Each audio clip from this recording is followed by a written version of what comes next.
सध्याच्या घडीची सगळ्यात दुःखद बातमी समोर आली आहे। विश्वनिर्मितीचे रहस्य उलगडण्यात आणि गुरुत्वाकर्षणाचा महत्त्वाचा सिद्धांत मांडण्यात अग्रस्थानी असणारे ज्येष्ठ खगोलशास्त्रज्ञ डॉक्टर जयंत नारळीकर यांचं पुण्यात राहत्या घरी निधन झालंय।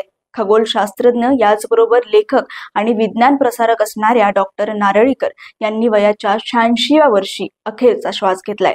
त्यांच्या निधनानं विज्ञान विश्वावर शोककळा पसरली आहे। डॉक्टर नारळीकर यांचा जन्म 19 जुलै 1938 रोजी कोल्हापूर येथे झाला। त्यांचे वडील प्रसिद्ध गणितज्ञ होते तर आई संस्कृत विदुषी होत्या। नारळीकर यांनी 1957 मध्ये विज्ञानात पदवी प्राप्त केली। त्यानंतर उच्च शिक्षणासाठी ते ब्रिटनमधील केम्ब्रिज येथे गेले आणि BA, MA आणि PhD अशा पदव्या मिळवल्या। 1966 मध्ये गणितज्ञ मंगला राजवाडे यांच्याशी त्यांचा विवाह झाला। त्यांना गीता, गिरिजा आणि लीलावती अशा 3 कन्या आहेत। त्यांनी मुंबई येथील टाटा मूलभूत संशोधन संस्थेच्या खगोलशास्त्र विभागाचे प्रमुखपद, आयुका संस्थेचे संचालकपद अशा महत्त्वाच्या जबाबदाऱ्या स्वीकारल्यात।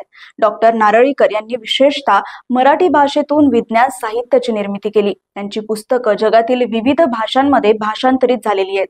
डॉक्टर नारळीकर यांच्या कार्याची दखल अनेक राष्ट्रीय आणि आंतरराष्ट्रीय संस्थांनी घेतली आहे। भारत सरकारने 1965 मध्ये त्यांना पद्मभूषण तर 2004 मध्ये पद्मविभूषण पुरस्काराने सन्मानित केले। डॉक्टर जयंत नारळीकर यांचं विज्ञान क्षेत्रातलं योगदान अजरामर आहे आणि त्यांच्या जाण्यानं निर्माण झालेली पोकळी कधीही भरून न निघणारी आहे।